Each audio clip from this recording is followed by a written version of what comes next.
Corrie. Good morning for our very first time ever in a room with two people who work for me and our dear friend Anda.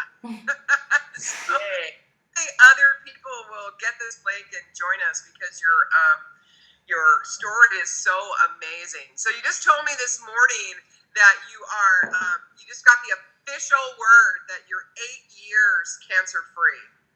Just about in a couple of weeks, yeah. Well, that's amazing. That's amazing. So this day, a year ago, we were in Prague, and we were with Jendrik, who we just love, right? We just love Jendrik. And he's the one that nobody really knows about. Like, he's the one that really gave Rick the information. He's the one who really started this movement. He's the one who's got all the real juice. And you reached out to him. So why don't you tell us that story? Tell me that story. Well, diagnosed in July, right? 2011, anal cancer, given 2 to 4 months. And saw the video Run from the Cure, and then messaged who I thought was Rick Simpson, and this Jendrik guy answers. I'm thinking, who the hell is this? And then he explained he did all the work for Rick, and we all know his story, right? So it was Jendrik that advised me on what to do, encouraged me, told me not to quit, and what was so nice was every single time I messaged him, he got back to me with sometimes immediately and within, a couple of hours, as now that I'm doing what I do, I can so appreciate him for getting back that quickly to me when you're inundated with that many people. And of course, everybody thinks they're desperate, or they are desperate, right? And, but the reality is probably everybody that writes him, like everybody that writes me, is desperate. So it was very, very cool, and so here was a stranger just, talking me through it. And he taught you how to actually make your own product, right? No, I got that off of the Phoenix Tears site, the video on how to do it, and then we all printed off instructions too on how to not blow each other up. Right. Back in the day, where blowing yourself up was a possibility. Well, yes, and you see, when I was diagnosed, Robin, we had a few dispensaries here, not a lot, but we have the oldest cannabis buyers club in North America is here in Victoria. And I got signed on there, and I went up to the counter and said, I want to buy some cannabis oil. And they're like, we don't have it. I mean, what do you mean you don't have it, right? So back then, when I was doing this, there weren't those Facebook pages on oil, and there were no dispensaries. So it wasn't like I had a choice, okay? It was like, do I want to live? And if I do, then I'm going to have to try to learn how to make this. And because it was my only option. I was scared shitless to do it, frankly, yeah. Right. But one of the great things is that you did it in small amounts. Like, you were only using 28 grams or 30 grams, to begin with, right? You were doing small batches of it.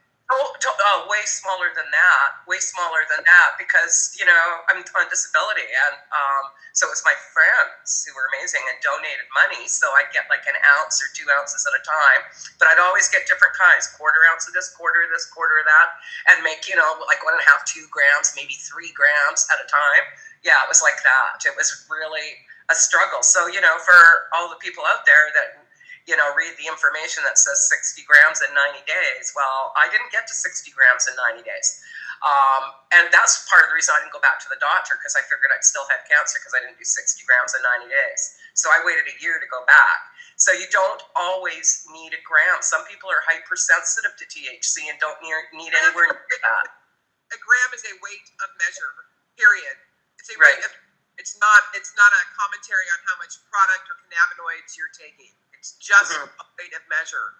So yeah, I tell people it's just a guideline. Stay within your comfort zone. I remember one young man we had, 16 years old, with Hodgkin's B-cell diffuse lymphoma, on his deathbed, literally on oil that wasn't working. Got him on a multi-strain, and we cleared him, but he was hypersensitive to THC. I mean, hypersensitive. He got nowhere near a gram a day. Nowhere near. Like, maybe, and I'm being really generous here, a third of a gram a day. Wow. Yeah.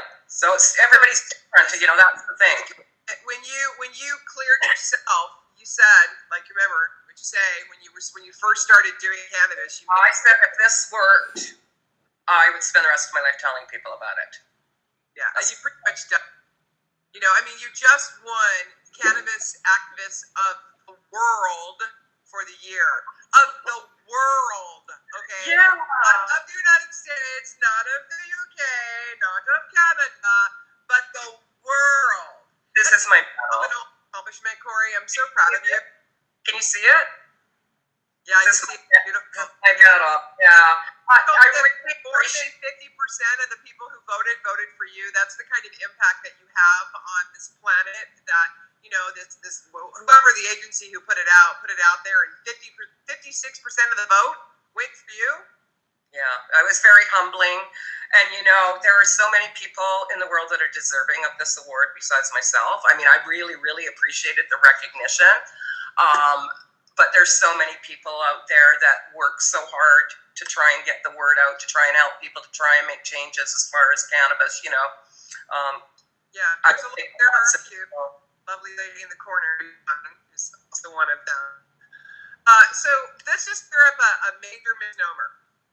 You do not sell and or create cannabis oil. No. It's like you're on trial. You do not sell or create cannabis oil, correct? No, I do not. No. No, you do not.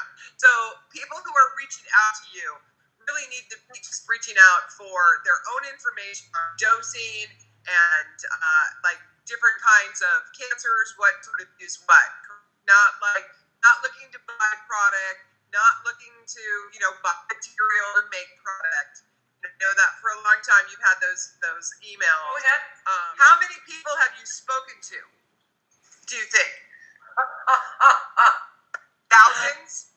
Oh, thousands upon thousands upon thousands. So, you know, I was trying to do the math yesterday. Just generally, I probably speak to several hundred people a week.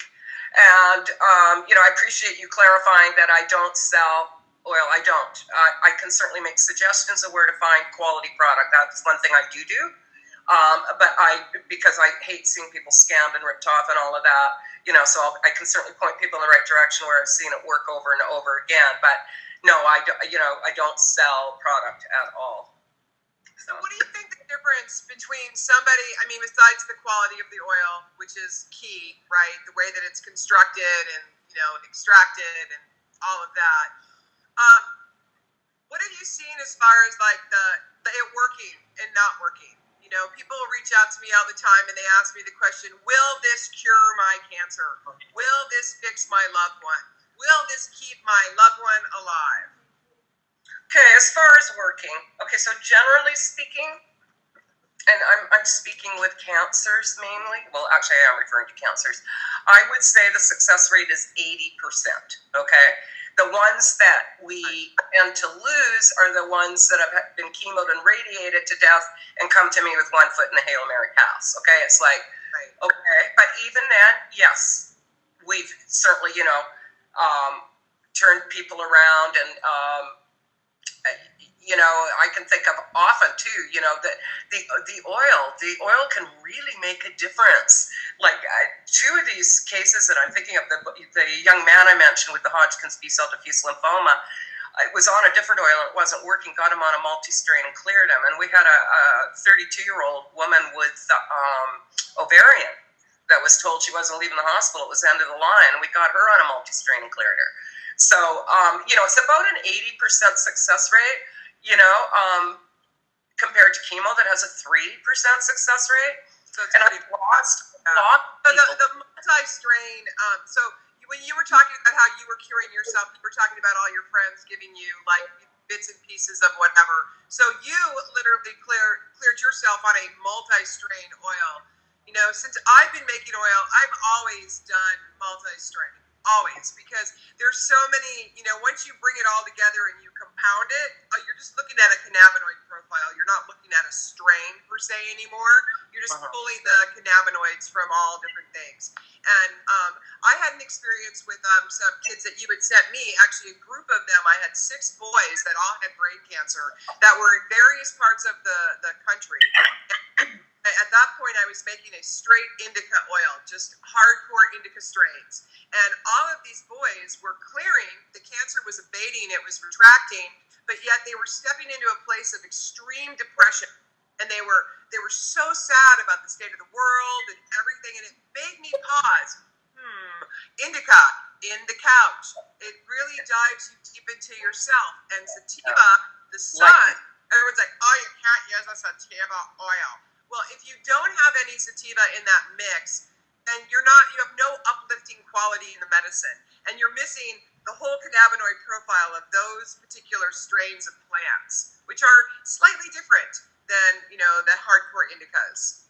Mm-hmm. Have you seen that with people? Like, have you seen the difference of people just using a single strain over a multi-strain? I mean, we know that the multi looks better. Oh, yeah, I've seen that often, yes. But I haven't seen I've certainly come across heaviness in people sometimes, but not a lot. And I think it's because the people that I tend to point them towards generally have, like my Canadian guy has 6 strains, but I think one of them sativa or a couple of them are sativa. There's a good level of sativa. There's still indica dominant, but there's a good level of sativa in there, just enough to be uplifting without wiring the person. Because I did have a guy once who made a sativa oil and called me and said he hadn't slept in 4 days. So I've made straight sativa oils, and I think this way. The more you take, the deeper you go. So I think that, if you just do a tiny little bit of oil and it's a more sativa dominant plant, you're going to have more energy. But if you do a lot of that sativa oil, you're going to go down just like it was an indica. There's no the more you take, the deeper you go, period. It's all about levels of saturation.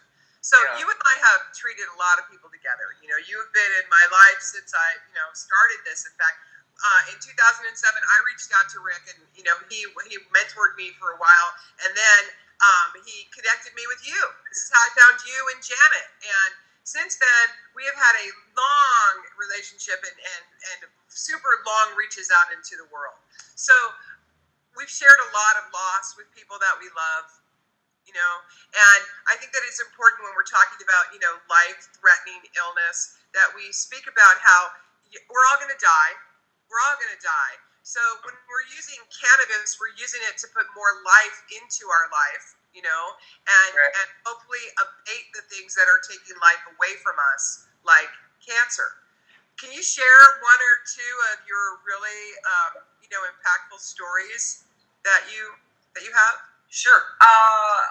One that really stands out, I spoke with a woman from London, England, a Serbian woman, and she had a sister still living in Serbia who had a child with a tumor between the brain and skull. This is way back. This is one of the first people I helped. And she had been sent home to die. They'd done all the chemo and radiation they could, surgery, etc. And indeed, that's exactly what was going on. The child was unconscious most of the time, but she was seizuring almost constantly, I think, from the pressure on the brain. So when the family approached me, they said, they totally appreciated that it was too late to save her, but did I think the oil would stop her from seizuring? And I said, yeah, absolutely. So we kind of worked some magic, and lo and behold, the child had oil. And I thought that was the end of it. And then in October, I got this really incredibly emotional email from the parents saying the child was up and playing, the tumor was 75% gone, and they were going to go see relatives they hadn't seen for 3 years. They were going to go on the weekend and visit because she'd been too sick to travel. And then Christmas, I got another email from them with this drawing that the child had made for me, which was really cute. And apparently here, we've changed her name from Anna to Bojana, which means little warrior. Here's a picture of her in her Christmas concert, and that tumor's 100% gone. That little girl just celebrated her 13th birthday. So never say never, right? Yeah. And then the Hodgkin's B-cell diffuse lymphoma young man that I was talking about, he was diagnosed at 14. He had aggressive chemo that almost killed him. He had radiation. He had bone marrow transplant, blood transplant, ALK inhibitors. the whole 9 yards. Nothing was working. He was literally dying. And we got him on oil, and he was, as I mentioned, was hypersensitive to oil. So I spent quite a bit of time Skyping with the mom, and because the kid had just all sorts of issues. And then they messaged me and said, you know, he's going for a scan. Does he have to, stop his oil? I said, oh, no, that's fine. And they called me from the parking lot of the hospital, and it was raining, and they were in their car, and they were sobbing incoherently. And I thought, oh my God, the kid has died. That was what I thought. And the father was the first to be able to speak, and he said, you've given me my son back. Anyway, the scan results said, quote, it is incredible and a miracle, a complete metabolic response with absolutely no sign of disease. And he's now, 3 years in, cancer-free.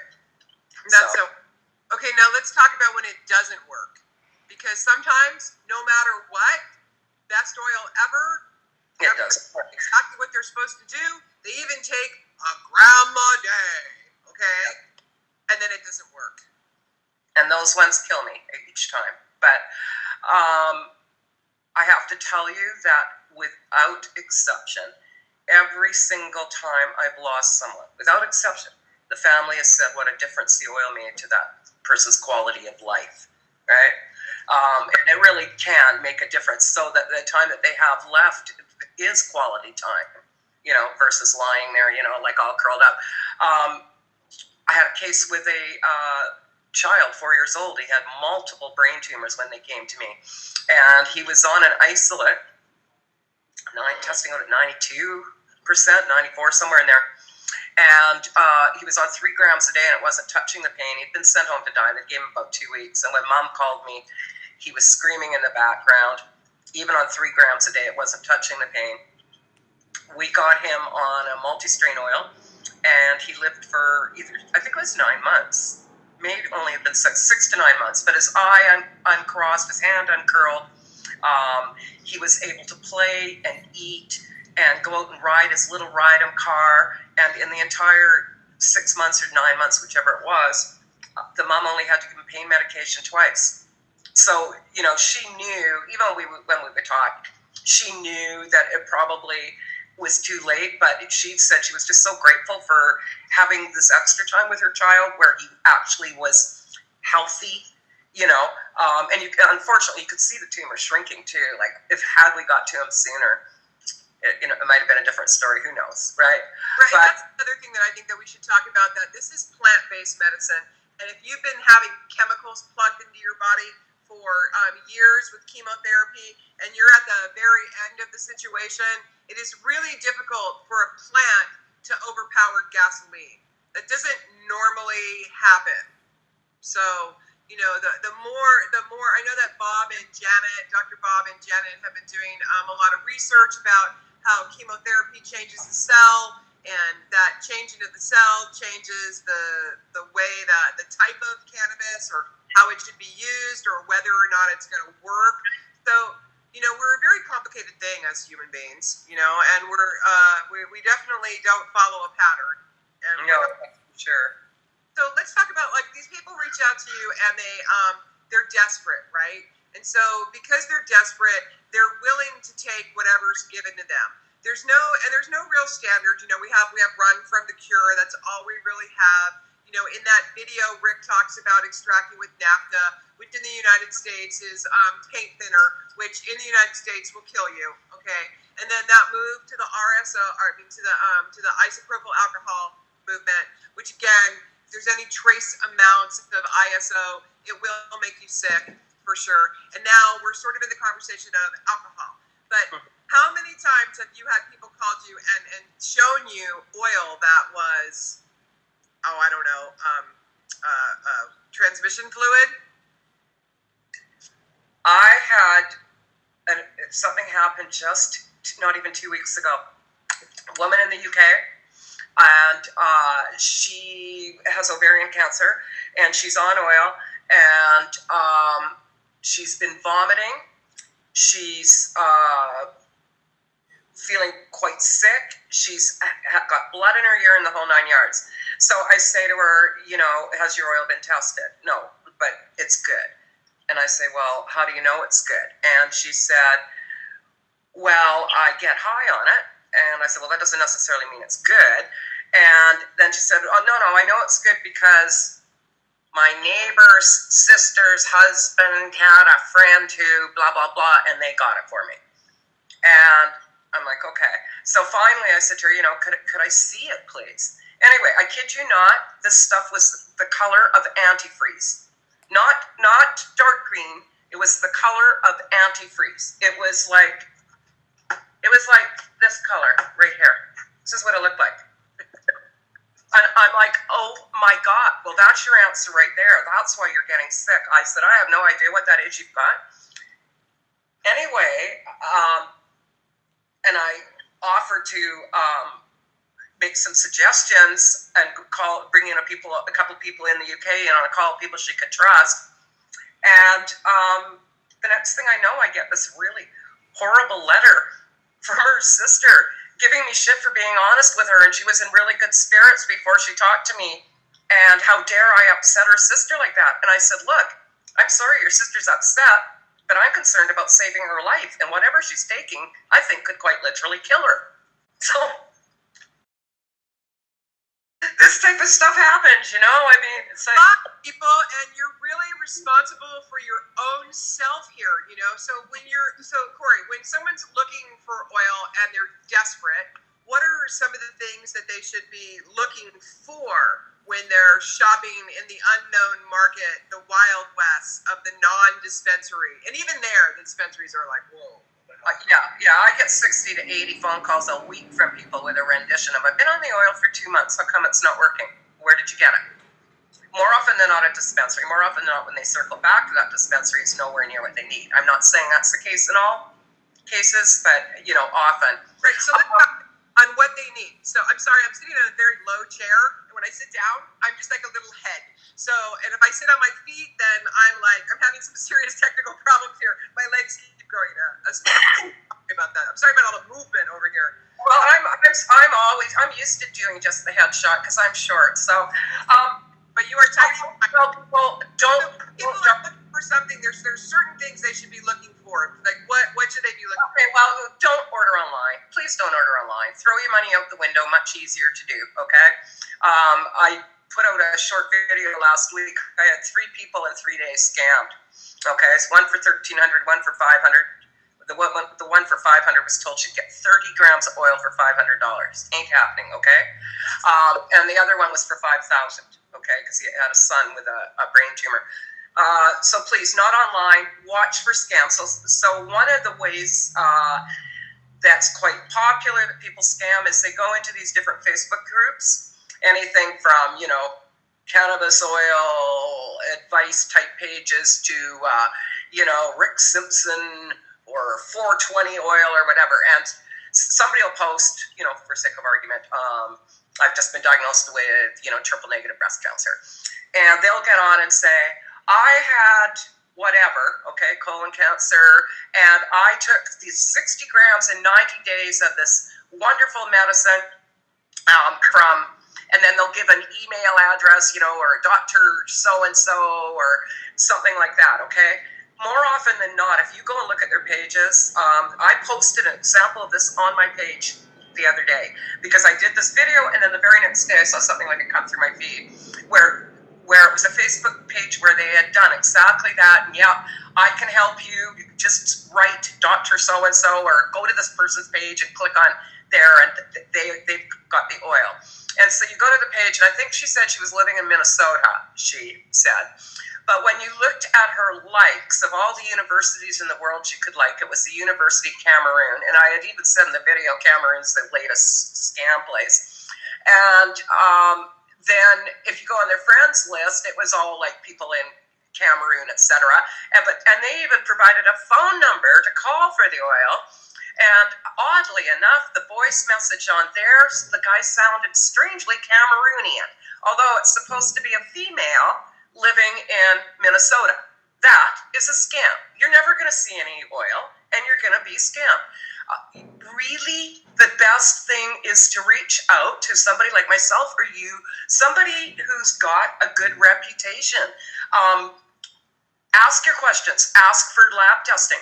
It's not always possible to get lab test results. There are places where it's really difficult to do. The UK is really hard to get testing in, extremely hard, but there are people that are reliable in the UK as well as everywhere else.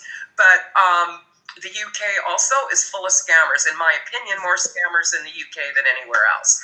But just from what I've seen, so really do your homework. Don't be afraid to ask questions and research as much as you can. But I always encourage people to do their due diligence, to ask questions, to make sure that they can get a live person.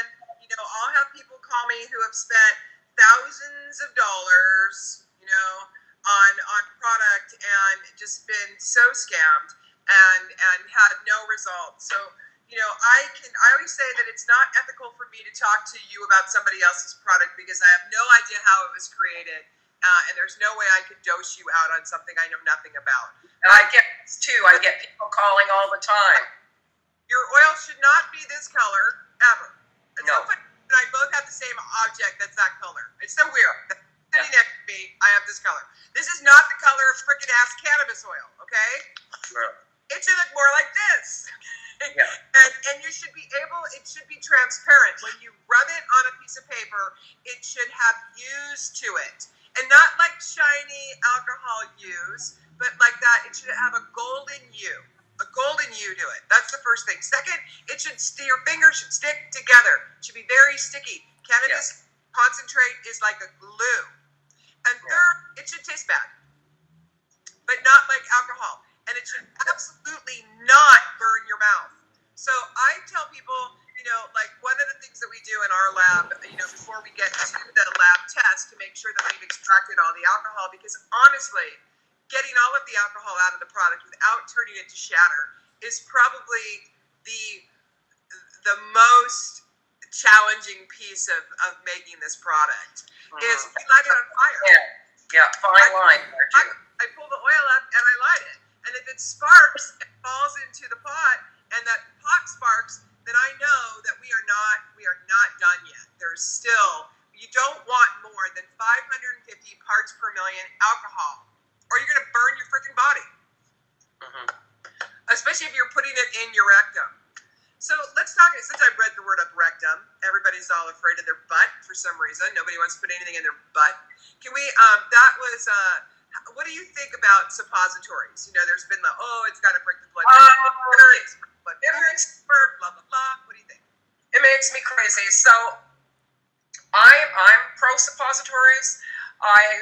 95% of the people that I've played a part in clearing, which is well over 1,500 people now, do a regime of suppository morning, suppository afternoon, oral dose at night. Take the oral dose 45 minutes before they go to bed. They sleep through it. With suppositories, I think the statistic is in 90% of cases people don't get high. I mean, I've only ever once talked to somebody who got high that way. Is the key to suppositories is no further than 1.5 inches in. And as long as people get that, they're fine. But I've read as recently as last night somebody saying, that's really bad advice about suppositories because, most cancers need oral. Well, no.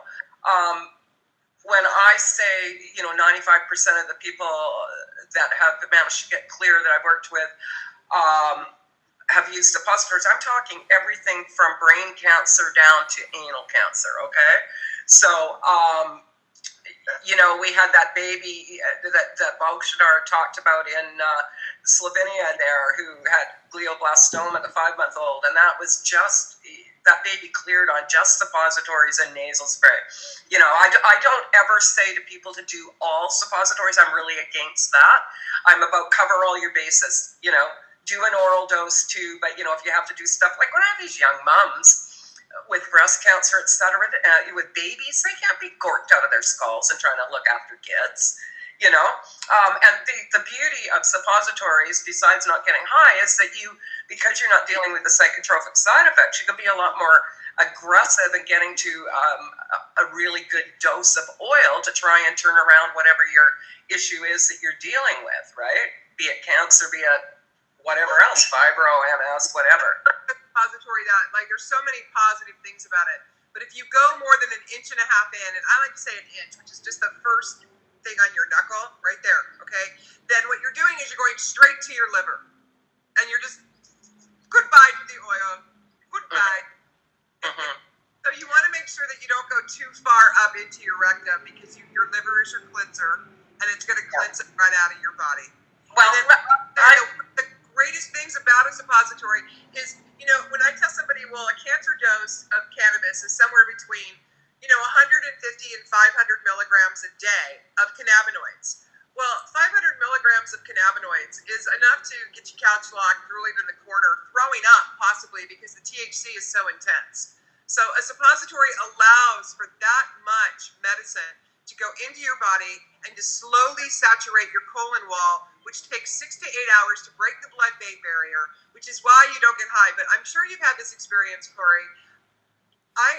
So I do what I sell.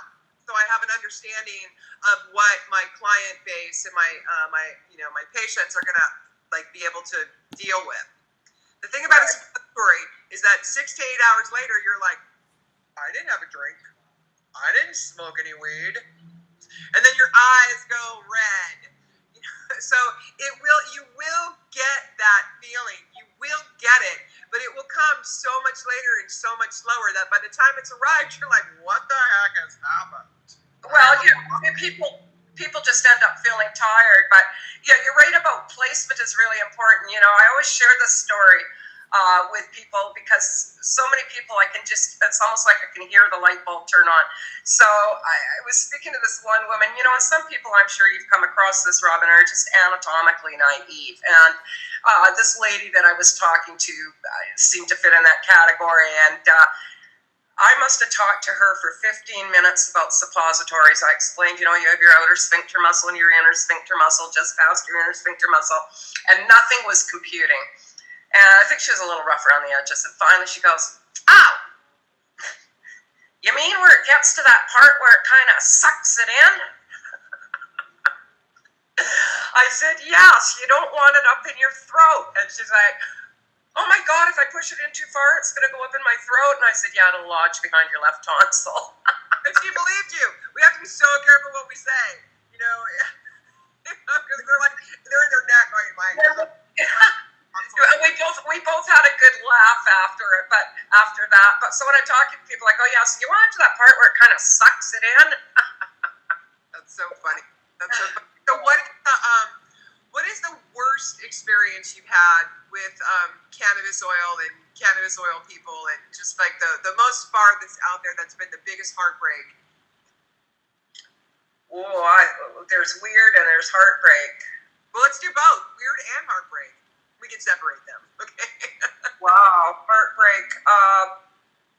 One of my most recent heartbreaks was a lovely woman named Amanda Lackey O'Brien, who was diagnosed with ovarian, which is very difficult cancer, and she had just met the love of her life a while back, and had 3 young girls, teens and young. The youngest one had turned 10 just before she passed away, about a week before.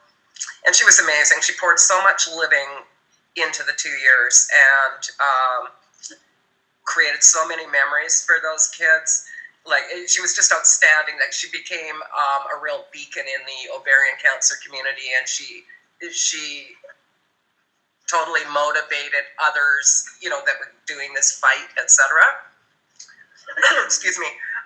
So she was amazing, but the children are always hard. It's really hard when you lose children. I never get used to it. There's no such thing as getting used to it.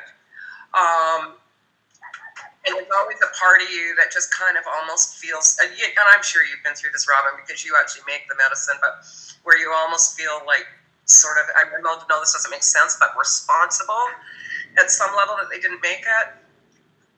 Excuse me. Responsible on all levels for what I provide into the world. I feel like it's really that it ultimately, of course I cannot dictate the person's journey or karma or life experience. I can create a standard of excellence that has to be met in order to prevent the best demonstration of that for the person. And, anyone who's been in my lab will tell you what a freaking psycho nutcase I am about that standard of excellence. And I mean, I am. I'm like, I'm not an easy person to work with because of that. Because every single thing that goes out of, either our commercial kitchen or our lab is going into somebody's life to keep their life alive, keep them alive. And it's not fun and games. I always say we're not selling shoes. Straight up. No. Selling shoes. It's really an expensive product. It needs to have a standard, and it needs to be met every single time. There's no allowance for variance. No. And I think, Robin, in all fairness, I think that most people out there, oil-wise, are doing their best. We're all just learning. And, one of the things that strikes me sometimes within the cannabis community is some of the viciousness and the egos involved. I mean, for myself even, I have, and I don't make oil, okay? So there is a man who, my story actually saved his life. It was seeing my story that he had a similar cancer that made him choose the route of doing oil, and he cleared himself. And then he I think he's got a bit of a Napoleon syndrome, and he's on a lot of Facebook groups, and he admins a lot of them. And in the past 6 months or so, it's come to my attention via screenshots that people have sent me and stuff like this, that he's just telling the most absurd freaking lies about me, and the bad oil I have, which I don't even make, right? And selling for $1,000. And this, and I got it lab tested, and it was blah blah blah. And I still am trying to figure out what I'm going to do with that, because I've worked really long and hard, not purposely, to get the reputation that I have as somebody who can be trusted and cares and isn't going to dupe people. And it's like, oh my God, really? And why didn't you just come to me with this? And Robin, you've seen it. It's too bad. I think most people, we're all in this for trying to move this movement forward, to try and get this medicine available to people, etc. But there are some egos involved, and that gets nuts. Like, we're not in a competition here. Can we collectively work? And that's the point that you make is that they always say that the cannabis movement is a woman's movement, and that just isn't true. It's just not. This is a good old boys club for sure. I don't know. What did you write? What did you want to say? CBD. Can we add? I think what she's trying to tell me is, please mention that CBD alone is not going to kill cancer. I just got in this argument last night with somebody who went to a dispensary, Robin, in California, and she has, what does she have? Colon? I think it's colon, and it's mixed into the peritoneal cavity and everything. And she's got this CBD syringe, and she told me how she had been told to take it.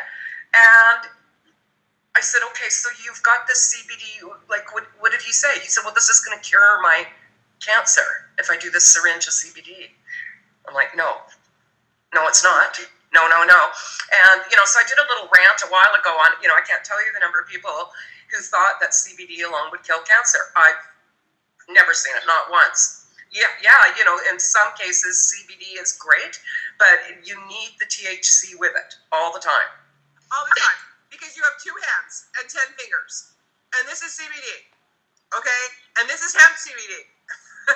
So how effective are you with 2 fingers? Don't you want to use both your hands and both all 10 of your fingers? It's very simple, people. You need all of it. It's like 2 sides. This is a cannabinoid profile.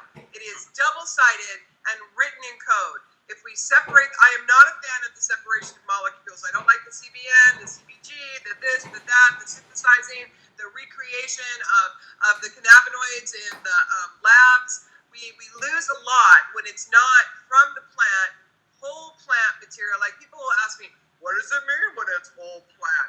It means every single molecule is present and accounted for. That's what whole plant means. You can have whole plant hemp CBD, but you're only going to have, this is whole plant hemp CBD. And yes, it's whole. For sure it's whole. It's got its, little tiny molecular strain that makes it into fiber and paper and houses and oil and all the wonderful things that hemp does. But it is not cannabis. It is not the same plant. And it's a very challenging thing to get through people's head, especially with the giant CBD movement. Yes, yeah. And, we, on our show, Cannabis Health Radio, interviewed a fellow a while back, I think in February, who runs a lab that blind tests different CBDs, and 90% of them are mislabeled, don't have anywhere near what they said in it. I remember one case actually talking to a woman who called me, and she had arthritis, and she was on CBD, and she said it hadn't made any difference at all. And I said, oh, that's strange. I said, I've seen huge success with CBD and arthritis. And she said, no, it doesn't touch it. If anything, all it does is make me tired. And I said, are you in a state where you can get that tested? So she got it tested, and it came back showing trace amounts of CBD. All of the rest was melatonin. And that happens so much. So CBD is an awesome neurorestorative. That's its job, and it reduces inflammation in the cell. So it's wonderful in conjunction with THC to fight things like brain cancer, because the CB1 and 2 are in the brain, and it reduces inflammation within the cell system within the brain, as well as within the body. So we and the reason why we put it in front with triple negative or other kinds of breast cancers that are estrogen driven, there was a big misnomer going on a while ago about how THC drives estrogen. And I always say this, I propagated that lie, and thankfully, Mara Gordon took me aside and whacked me in the head and said, that's one line from one study that means nothing, and you have to stop saying it. And I was like, okay, Aunt Zelda, whatever you say. She really gave me the correct education on how CBD, because I was one of the first people to start extracting CBD. I was like at the front of the market with it, and I got there because of all of the autistic kids that I treat. So the THC was too much for them. It was just, they were drooling in the corner. The parents weren't happy. So I started thinking, I had a friend, Jason Knox. He's a phenomenal pheno genius. He created a strain for me of cantaloupe and chocolope and catatonic cantaloupe. I believe that is a food. I have this very special cannabis strain called cantaloupe. Anyways, and we processed a bunch of it, and I gave it to my kids that had those issues, and there was a tremendous improvement within their moods and their ability to stay focused and just overall, health and wellness. And then I started to see how it was really helping my breast cancer women, So it has its place in the marketplace, but if it is hemp, it is an antioxidant. And here's the other thing I think everybody just needs to know about CBD since we're on this topic. All cannabidiol, which is what it stands for if you don't know, is a sativa-based plant. All of it. So if it's putting you to sleep or it's relaxing you, it's manipulated by either terpenes or essential oils or melatonin. So very rarely, because if you just take CBD just straight, if you just use cannabidiol just straight, it's a happy pill. You're going to be uplifted, you're going to be happy, you're going to have energy. You're not going to be going to bed unless your neurosystem is truly trashed. And then you need that restoration, that neuro restoration, which only comes from sleep. So Corrie, we're gonna pull all this information together, and then Haley is brilliant, so she's gonna take all this stuff, and we're gonna be able to put it out on our Facebook pages so people can share this. But I would like to interview you again because you are such a wealth of information, and you truly are. Thank you for the impact that you have given to the world. You have truly made your life about something. You have truly done something on purpose and for humanity. So, not only are you my dear friend who I love, so much. You are the darling of the cannabis industry, and I love to say that to you, and it always makes you laugh and giggle, but you are the darling of the cannabis industry, and I want to give you a big button, and without you, so many people would be dead. Straight up, end of story, done. Without the time and effort that you have put into this industry, that you have put into this medicine, with you just being present, just talking to people on the phone, I don't know, I think a lot of you don't understand that this is a giveaway that she does, which means that she's doing it for free on her own time with nothing, except for her metal. That's it. So unfortunately, although that metal is wonderful, she cannot take that to the grocery store. So we all need to be really grateful for this woman who is not independently wealthy, but is incredibly wealthy in her knowledge base, her compassion, her understanding, and her love for all of us. So is there anything that you want to say, Corrie, before we wrap this up? Wow. Well, that hour went fast for starters. It went crazy, and it's so nice to see Anda below in the picture there. And Anda and I and Robin were in Prague a year ago today, all hanging out. So I'm really missing Prague and feeling sad about that lately. I've seen lots of memories come through our feed. I think we're all kind of going, oh, because it was, we were all going to be there this year, and it was, yeah. Anyway, it is what it is. People are welcome to reach out to me if they want. The easiest way to do it, my pages fill up fast, so my Corrie Yelland page has still got room on it. If people want to reach out, they can. Like 3 Facebook pages. So if you'd like to connect with Corrie, just send her an inbox, all right? And then be patient, all right? Because she is one woman, and there are 7 billion people on the planet. So if just 1% of the 7 billion is reaching out to her, you can imagine how daunting that is, okay? And it's all a giveaway. So Corrie, I appreciate you.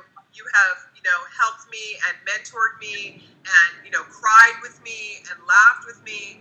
And I appreciate having you in my corner. So if I have a roadblock, I can just, work it out with you, and we get to a better place. So thank you so much, Anda. Thank you.